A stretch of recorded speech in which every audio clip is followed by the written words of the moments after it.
What's going on, guys? Dan from SSG bringing you another EDISON format match. This time we have myself on the left playing the Creator Turbo deck that we featured on the channel recently, and then on the right we have Rob playing the Insect X-Saber deck, which is a pretty sweet deck list that we profiled on the channel, so be sure to check that out. But both players opening up with turn 1 set a monster with no back rows, so looking to get both of our engines going here. Ideally I'm going to flip over a Ryko here, but it looks like it's actually an Honest. But Rob's defense position monster is actually going to be pretty good here, right? It's most likely going to be a recruiter that gets his engines going. It looks like I'm going to follow up here with Solar Recharge. Pretty interesting sequencing there. I'm not sure exactly what we're doing in that spot, but we're going to draw 2 cards by discarding a Jane, milling over some spell cards. Not the greatest of mills, but hey, we still have our normal summon. We can probably do some work here. It looks like Honest is now going to declare an attack into that defense position monster, and we're going to hit an Ember's Blade. So this is an excellent turn 1 for Rob, right? He's going to go and search out of his deck to go find exactly what he needs.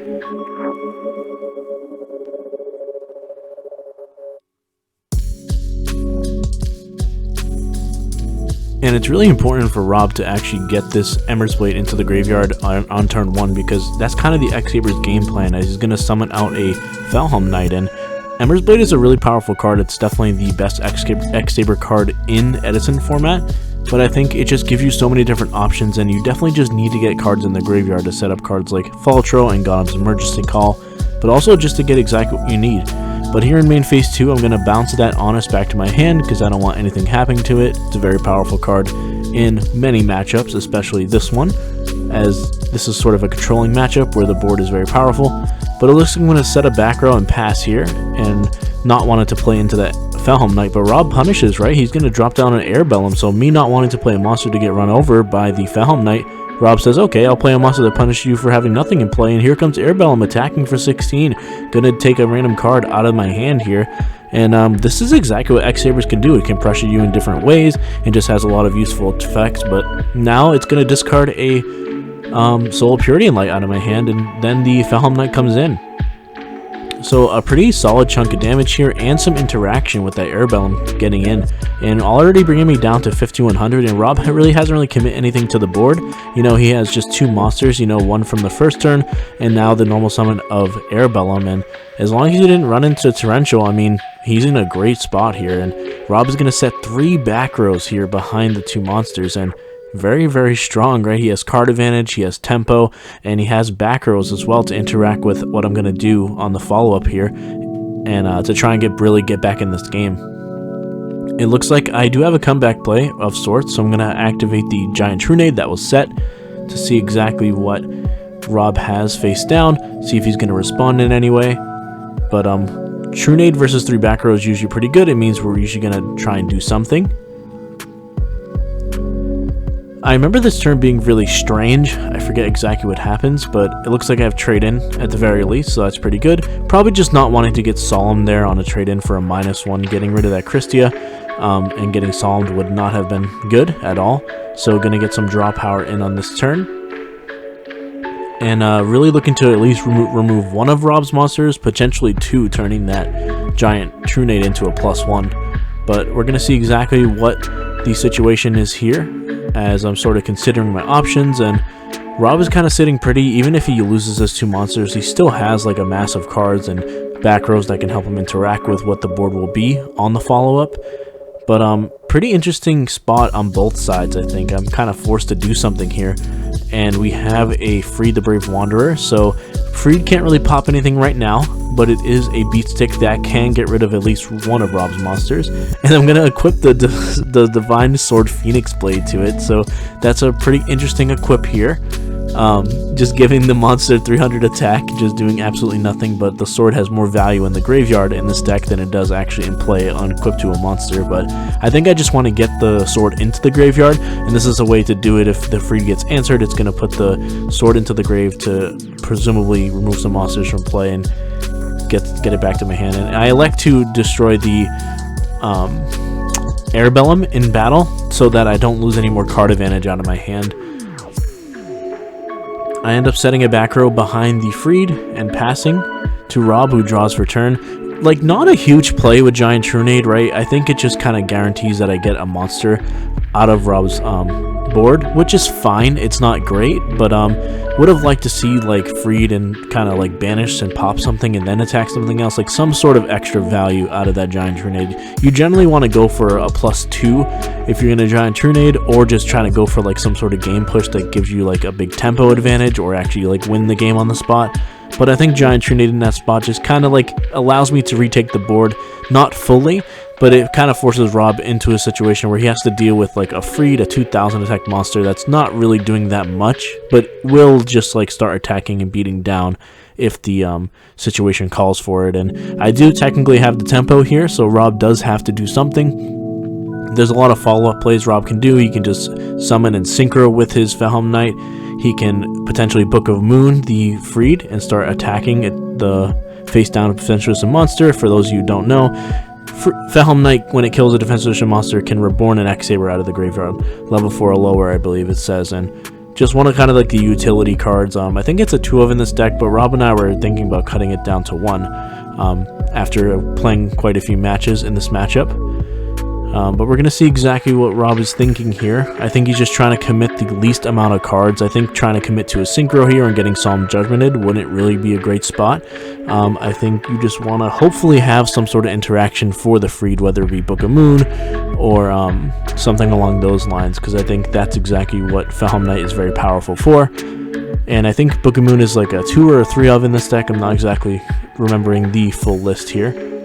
But we're going to see exactly what the play is here for Rob, as there's a lot of thinking going on. But I think so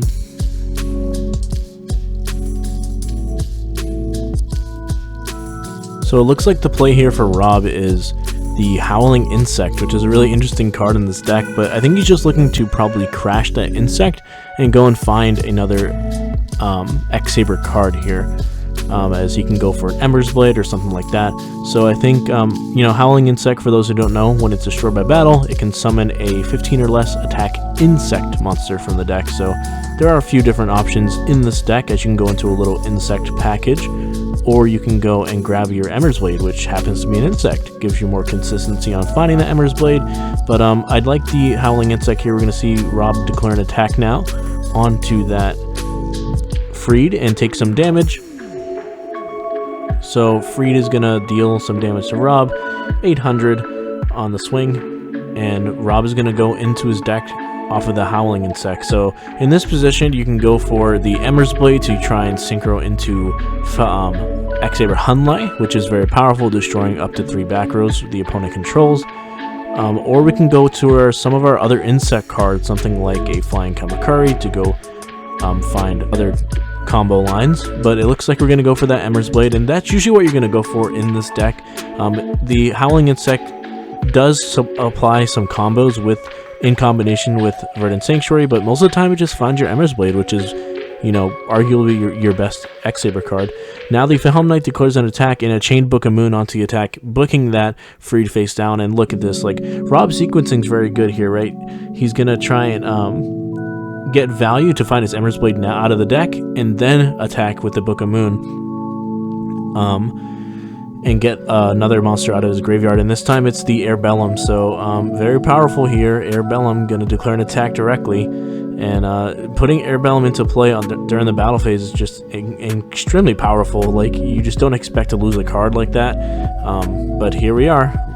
Rob taking another card, and now I'm down to 3 cards, right? After this discard happens, I'm going to go from 4 cards in total to 3 cards in total to 2 cards in hand. So discarding one of the Guardians of Order, and that's a card that, you know, it's a really powerful combo extender, kind of going for an OTK push. But when you're on the back foot, Guardian of Order, not a great card. So pretty interesting that that card is in hand in this spot when we are behind. That does tend to happen in these type of dedicated combo decks at times. But now what's going to be my response here? You know, Rob has 3 monsters in play. He has a Floating Recruiter and the Ember's Blade. He's discarded multiple cards in this game. This is just kind of like the X-Saber game plan here, and Rob is going to look like he's going to synchro for a level 6 here. So likely going to make the Hunlai, which is going to pop the back row. And And yes, it looks like X-Saber Hunley comes down, activating its effect to destroy up to 3 back rows, and it destroys a return from a different dimension. And I remember that being extremely painful from my side, because Hunley oh, and then we're gonna be synchro with the Hunley and the Air Bellum into Gothams, so getting the 3100 out, Rob dropping that Gothams into play.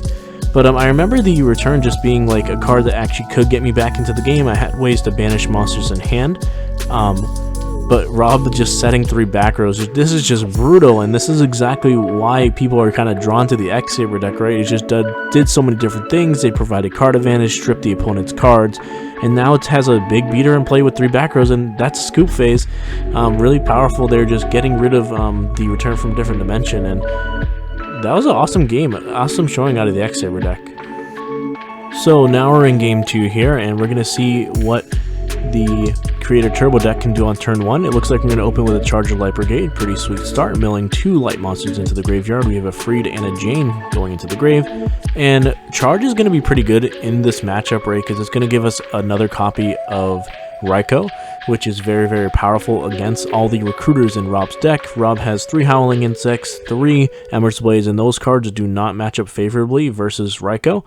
But we're going to see what I search out here. Likely it is going to be a Raikou, but the Charge is just excellent in this deck as it gets a lot of monsters in the graveyard to start removing them and comboing off, and also having access to those Light Swarm monsters. So we're going to get the Raikou, of course. I think that's definitely the play here. Just going to go and set the Raikou on turn 1 and force Rob to have something. It's just a lot of the X-Saber cards aren't really great standalone cards, so they trade pretty poorly with the Raikou. Just a lot of them kind of just get run over by it, so kind of just get destroyed by it and don't have any sort of replacement value, as most of them need to be destroyed by battle to get value. The Emerald's Blade, of course, we're speaking about, but we're going to see what Rob's response to the Raikou is here. And this is definitely a favorable spot for me on the left, just because, like, not really committing anything to the board, just gonna set a Raikou and make Rob play into it. It's definitely not a good feeling when you're playing a very, like, one-for-one base deck to kind of run into the Raikou, because one person's really going to be up in the exchange, right? I mean, Raikou is always going to trade for a card, but one person usually wins on the exchange, and in this case it's most likely always going to be me on the left, because having that extra value of milling is definitely just worth the trade straight up one-for-one card here, as Rob doesn't get too much value out of the monsters in his graveyard, just looking hopefully to set up a Gothams Emergency Call eventually. But that's a lot of the ways down the line, and Raikou is very powerful at just making sure Rob doesn't get anything going. But Rob really considering his options here, and this is a pretty interesting spot, because, like, I think, like, it's really interesting that Rob is thinking so heavily about his play on turn 1, but I mean, in EDISON format, I find myself in this position quite a bit, where, like, my opponent opens with, like, a card I know they have, and I'm like, okay, like, I have some information about the game, how do I want to progress to, like, actually get my engine going? And thinking about it, Rob just sets a monster and then creature swaps, so very interesting, right? He kind of, so I believe he gives me what is a Howling Insect and then takes the Raikou, which is pretty interesting here, because I think if he doesn't set any back rows, which he doesn't, he just passes over. So I think it's pretty interesting, because he is essentially saying that the cards are still going to trade off, right? But Rob is just kind of taking a minus here in order to make sure he gets his Howling Insect effect off, because what he can do now is not pop with the Raikou, or just, like, you know, just mill the 3 cards and keep the Howling Insect in play, which I think, you know, is why he was thinking so much about his play, because it's a really interesting play. And we have the mills going over in the insect deck. Not a great deck to mill in, but I think if you can hit some X-Sabers in the grave, that is a slight plus. But I think that Rob's play is very interesting, and I think that he basically takes a -1, or, you know, just losing the creature swap to ensure the fact that that Howling Insect will get its effect off. And I mean, I don't mind it. I think it's a pretty interesting play. It does give me the board for now, but I think that having the Howling Insect get its value later on is going to be very important. And getting the Ember's Blade out of the deck is the most important thing. And so now we have the normal summon of Air Bellum from Rob and an attack onto the Howling Insect. So Howling Insect will be destroyed by battle and get an insect monster out of the deck, likely just going straight for the Ember's Blade here. And this is kind of what I was explaining in the deck profile for any of those who have watched, where like a lot of the times you don't need to be comboing off with your Verdant Sanctuary and getting all this value for Howling Insect to be good, because you're just going to find Ember's Blade out of your deck really early in the game. And in both games, Rob had Ember's Blade out on the first couple turns of the game, so really strong at just finding your best card and just getting your whole engine going. And now he has 2 X-Saber monsters in play, right? If I had some back rows, the Hunley would come out and get some value. But now we're just going to have 2 monsters in play against the 1 face down defense position monster for me on the left. And I think it's a fairly good spot. Rob kind of turned around a poor position, forcing himself to use a creature swap onto that face down Raikou. But now he kind of has taken the board and he's looking in his extra deck. Maybe he can make something here.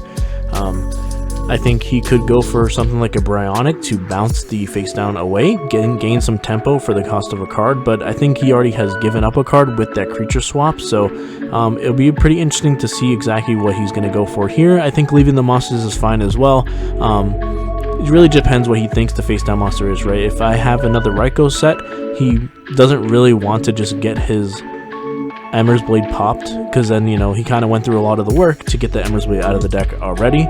But I think that it's a pretty interesting spot, like what exactly you want to do, right? Because if you go into a synchro, it's got to probably be Bryonic, so that if it gets popped, like, so that you can bounce the Raikou away.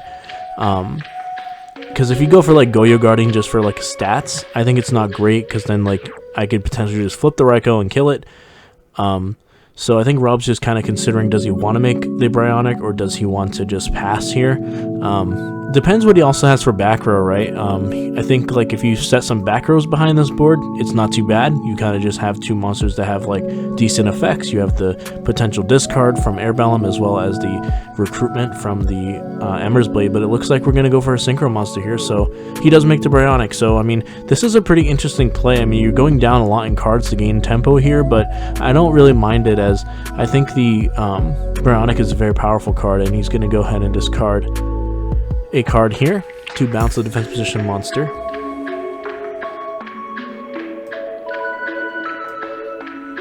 And it looks like he discarded a second copy of Creature Swap, which is pretty interesting. Opening with 2 Creature Swaps, I guess I definitely makes more sense now as why he made that interesting play on turn 1. But now Bryonic with the back row is like pretty good, and oh, but we have Jane here. Jane coming down, one of my like pet favorite cards in EDISON format. It just does so many different things, and I'm looking like I'm going to threaten a Honest here. Rob is going to let the attack go through, and Honest does come down. So Jane goes up to 21, and then Honest comes in. So either way, Rob is going to take 2,300 here. So pretty powerful, just answering that Bryonic and taking the board, and it's actually a pretty good position for me as I mill over 2 spell cards. Not a great look, but Rob kind of invested a lot into like the creature swap as well as the Bryonic discard to take tempo. So I think like being able to answer the Bryonic at a 1-for-1 rate with the Honest is really powerful, as now I should be up in cards and Rob really is behind on board. 1,800 is kind of a big stat versus the X-Saber deck. So he's gonna likely look to like start crashing some things and getting some value. Ideally, he has something like a Gotham's Emergency Call set, so he can like go and make some synchro plays on the following turn, because Jane can be a pretty hard card to deal with. Like an 1,800 stick, there's not really many X-Saber monsters that are kind of big like that on normal summon. So we're gonna see what the play is to respond to the Jane, and it looks like he's going to remove an insect out of his graveyard and drop the Insectipede, the Worm Warrior. This card is a 1-drop Doom Dozer, essentially, and then he's going to flip up the Virgin Sanctuary. So that was the set face down, and he's going to declare an attack over the Jane here. So attacking for 100, the 1,900 insect monster doing some work. It's similar to like a Gigantus. It just kind of comes down, special summons itself, and you can likely oh, and there's the mill from, and the 1 mill from the Insectipede just milling over a Solar Recharge, which was a pretty good mill. Generally, you don't want to mill the opponent for free against a deck like this, but hits over a Solar Recharge, which I kind of made a hand gesture towards Rob, like, damn, you got me, because I needed that Solar Recharge as I set a monster face down. And so Rob took the board back pretty easily with a card like Insectipede, the Worm Warrior. Just very strong special summon, 1900, kind of like a utility card in this deck, but kind of does a lot, and I like the Worm Warrior. So we're going to see what a play is here now. Rob rereading his Verdant Sanctuary. That card is incredible, man. You should try to build some decks with it for the viewers out there. Card is just really, really strong, and I found it to be really powerful in this deck, as well as just the Insect Beatdown deck. Card's just very good. Searches multiple times per turn if you wanted to do that. Does a lot of good stuff, so we're gonna have Rob thinking about his play here and checking out the graveyard. So I think he's just worried about the defense versus monster. It could potentially be another Raikou and kind of just lose the board. In this situation, he ends up normal summoning the Air Bellum and declaring an attack. So I kind of like this, and of course the Raikou is forced to hit the Air Bellum, so I don't lose a card out of my hand. Looks like we milled 2 light monsters and a Divine Sword into the graveyard, so that's a pretty solid mill for the Raikou here. I like the Air Bellum normal summon from Rob, just kind of pressuring the hand and keeping his 19 monster in play if the Raikou is set. Is pretty strong here. So pretty good. I like that play. It's a pretty interesting one, just kind of pressuring the opponent. And it looks like I'm going to go to main phase and activate that sword, removing 2 warrior monsters from the graveyard to the banished pile to add the Divine Phoenix Sword Blade back to hand. Really good for like discard fodder, like also just good for banishing monsters, which is of course what we're going to try and be doing here. So kind of does 2 things good for the deck, because we need some discard fodder for our dimension DDRs, different dimension reincarnations. So pretty powerful card that kind of just enables your game plan. It's a one of, you mill it over randomly like I just did in this match, and it's going to do some work for you, but also you can just discard it and get it back later for value. Pretty interesting addition to the deck. I do like that card a lot whenever you can play it. It just doesn't really come up too often, except for like in these like dedicated combo decks that want monsters removed from play. Looks like I'm thinking about my play here quite a bit. Rob has 1 backer on a 1900 stick, but with 2 monsters removed, this deck can kind of just combo off and do things out of nowhere.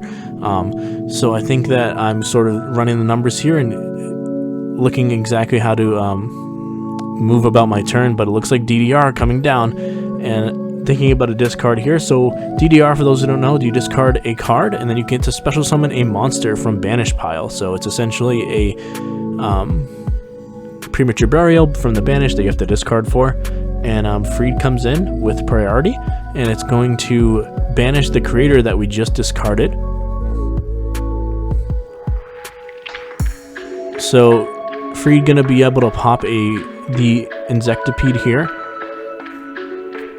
being able to just for free banish 2 monsters. And it looks like I'm just thinking about my banish pile, because I think I'm going to try and combo off on this turn, and I end up removing a Raikou and the creator,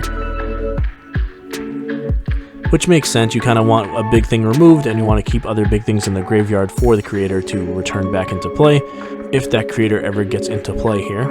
And it looks like it's going to, because we have another copy of Different Dimension Reincarnation, and this is exactly what the deck wants to do. It's so powerful, it's going to try and OTK on this turn. And depending on Rob's back row, it might just happen here. So the creator is going to come down now. Look, a lot of discard fodder. We have to discard for the creator, we have to discard for the 2 copies of DDR, but in return you might actually win the game on this turn. So we have creator coming down, ultimate rare creator, by the way. Hit me up if you have a Spanish ultimate rare creator. I need 1 more, but I'll take any ultimate rare. We have a follow-up of Guardian of Order coming down. So this one is a unique one. Special summon it from your hand as long as you control 2 lights. But here comes the Torrential. So Rob holding out on that Torrential Tribute, and rightfully so. So I didn't really think it was a Torrential in that spot, because I think he would have used it on the creator. But it kind of makes sense looking back at it now, because he was expecting me to reborn a monster out of my hand to actually OTK him, essentially from 57. But it would have been 57 or more right there in play. So he decides to torrential there, because if I stop doing anything and just start declaring attacks, the game is over. So Rob, using his torrential at the right time, forcing me to commit enough to actually kill him to this play before he flips the torrential, and that's it. So I end my turn on that. So pretty interesting there. And now we have a top deck Avarice from Rob. Interesting turnaround here, right? I was about to OTK Rob, essentially kill him from 57. And then we have Pot of Avarice top deck. The torrential keeping him safe for the turn. Avarice completely getting him back in the game and getting him up in card advantage. Just awesome turnaround for the Insect X-Saber deck here. And Avarice is just kind of a one-of, as you can crash your monsters, get it live early in the game, but also just naturally get them in the graveyard. And one Avarice just putting Rob back up in cards, and now we have a normal summon of Emmer's Blade here, declaring a direct attack. And Emmer's Blade is just going to be good as it floats, and you have the Verdant Sanctuary as well, going to get you card advantage if the Emmer's Blade ever dies. And Rob brings him down to 6,200 and then sets a back row here. So now I'm back trying to answer Rob's board again. And I just wasted a bunch of resources trying to OTK, trying to kill, I keep saying OTK, but it's 57, so it's not technically an OTK, but 57 I was trying to kill Rob from, and I had the resources to do it. But now the turnaround here, and I'm in a bad spot, as the Emmer's Blade just kind of get him whatever he needs out of his deck. It's going to provide value. And Rob looks like he's just reading his back row here.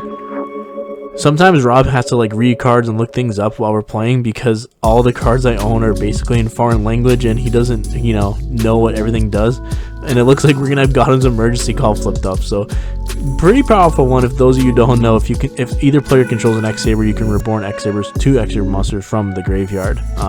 Either player's grave as well. Really strong in mirror matches back in the day. But during the battle phase, this happens, and Airbellum's gonna declare direct attack and get a card out of my hand, taking me down by another 1,600 life points, and now I'm at 46. And like I said earlier in this match, when Airbellum comes in during the battle phase, like some trickery happens where you can drop it out and it's unexpected. It's so powerful, because you feel safe from your hand and you don't have to really do anything. You don't have to commit anything to the board. But then look, by the way, I'm gonna reborn an Airbellum, and like you're done. Like really powerful here. And Yugioh just gonna provide a level 1, which can give some interesting, get some interesting levels going for this extra deck here. But Rob just like really pushing his tempo, right? I like this a lot in EDISON format, when like you have the tempo, your opponent's low in cards, Rob just has the Emmer's Blade there. Flip over that Godham's E-Call, like start pushing that damage, push your advantage in, because like, what is tempo if you're not actually winning the game, right? Especially in Yu-Gi-Oh, things can just go back and forth so easily. Things can kind of come out of nowhere. And I like Rob pushing the initiative to try and end the game fast. And it looks like we're going to summon a Armory Arm and Equip here. So pretty interesting play. Rob was thinking about all his options and ends on Armory Arm Equip. So pretty interesting there. I don't mind that play a lot. The Airbellum got a card out of the hand, and now you're going to be able to protect your Emmer's Blade from being destroyed. It also brings it up to 2,300, which is pretty impressive against a deck that can't really do anything except can't really beat that with their normal summon, right? I would have to have a combination of cards or like some way to special summon monsters, but looks like I pass over, and Rob just unequips the Armory Arm, attacks with the Emmer's Blade first to play around Gores, bringing me down to 1,800, which would be exactly with the Armory Arm, but we do have a Gores. So Rob kind of sequencing his plays in a way that would have exact lethaled me. Really strong here, but the Gores brings out a token, and then the Armory Arm will declare an attack over the token. I had a deck of cards right next to us, so that is our token for the time being. We always have random things for our Gores token in our videos. Pretty interesting, but I think that now this Gores has the potential to do something, but not really into 2 back rows, right? I mean, Rob probably has something like a Deep Prison or a Wing Blast that's also played in this deck, and 2 monsters in play, one of them being a lethal threat. Really powerful. And This X-Saber Insect deck is so sweet. It does so many different things, hits the hand, and now Rob is going to activate a Brain Control and attack for lethal. So really awesome showing of both decks, I think, in that second game. Me on the left trying to OTK Rob, trying to like deal that 5,700 points of damage and not getting there, but then Rob just slowly controlling the game with Air Bellum and eventually just flipping over Gotham to E-Call, and too much of a power play for me to come back from. But let me know what you guys thought about this match in the comment section below. I thought it was a pretty sweet one. Both decks did some cool things. I think the decks are both really awesome. And that's about it, guys. So without further ado, this is Dan V from SSG, signing out.